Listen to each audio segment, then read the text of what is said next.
All right, for more on the Browns, we welcome in Daryl Ruiter from 92.3 The Fan, the Browns beat reporter. All right, 53-man roster came out. It's done. It's over. Some surprises. In your opinion, some surprises. The big move, I think, was David Sims getting traded to the Philadelphia Eagles. He had a real nice camp, real nice preseason. I was a little surprised that they moved him to their Week 1 opponent. I know a lot of fans are talking about that aspect, that why would you trade a player to your first Week 1 opponent? But I think Usama Young making the team over David Sims, especially because Usama didn't play during the preseason nor training camp. So I think that was my biggest surprise. And you kind of saw the Evan Moore cut coming because of the way the numbers, again, Evan Moore was bothered by injuries in camp as well. With Jordan Cameron coming on, you can kind of see the way that played out. He's going to latch on somewhere, though. Well, Evans, yeah, he's with the Seattle Seahawks. In fact, they switched out former Browns tight ends, ironically. Kellen Winslow Jr. got cut by the Seahawks so that they could bring in Evan Moore from the Browns. But I wasn't surprised about Evan getting cut, only from the standpoint of he was always fourth on the depth chart throughout the preseason. As you mentioned, Ben Watson's back healthy, which is a good sign there.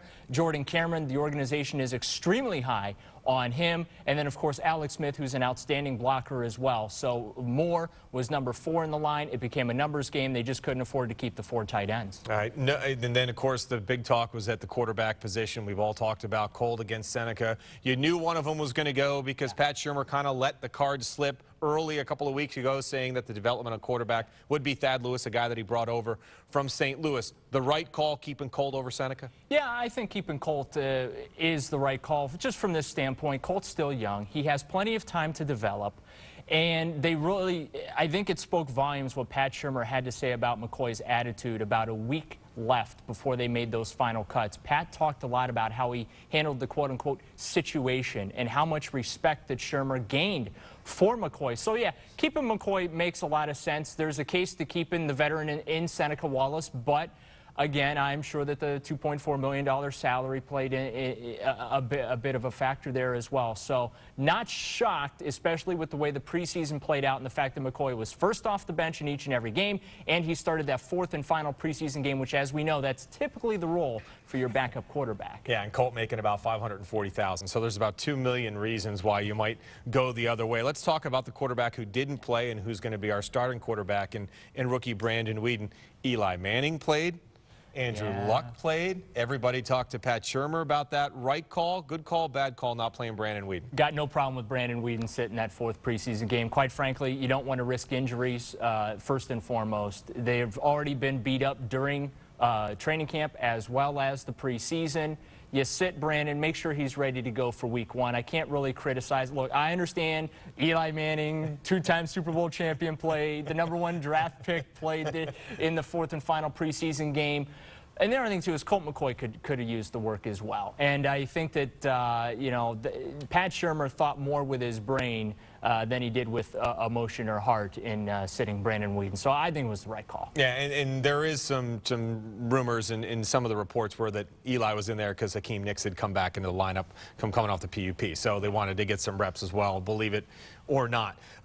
The big story, of course, in the last couple of days is Trent Richardson. And unusual, Daryl, that they go to practice and a guy that we have not seen, but we've heard he's been there working out, he's getting ready to play. Guess who was on the stationary bike, riding the bike? Yeah. Was that set up for a reason to see Trent Richardson out there? The Cleveland Browns don't wipe their nose without thinking about it, first and foremost, without question. Trent Richardson was put front and center on a stationary bike yesterday in Berea just so that everybody could see that he's fine and that he is indeed making progress, because the topic of conversation for, well, the previous 48 hours before that was, where's Trent Richardson? We've not seen this guy. Is he alive and well? Did surgery really go okay?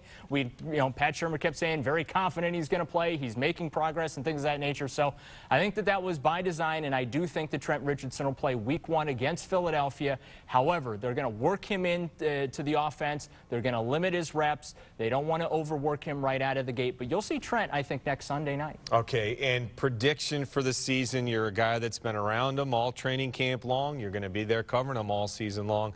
How do you see this team playing? 15 rookies are on this 53-man roster. Yeah, I think that fans, as well as Jimmy Haslam, need to be a little bit realistic about what their expectations are from a win-loss standpoint. They're not going to win a lot of games this year, but I think that they're going to be vast improved from the 4-12 from a year ago. The offense is going to be a lot more productive. I'm going to say that they're going to go 5-11. They'll be a win better, 15 rookies. They're young. They're going to make young mistakes.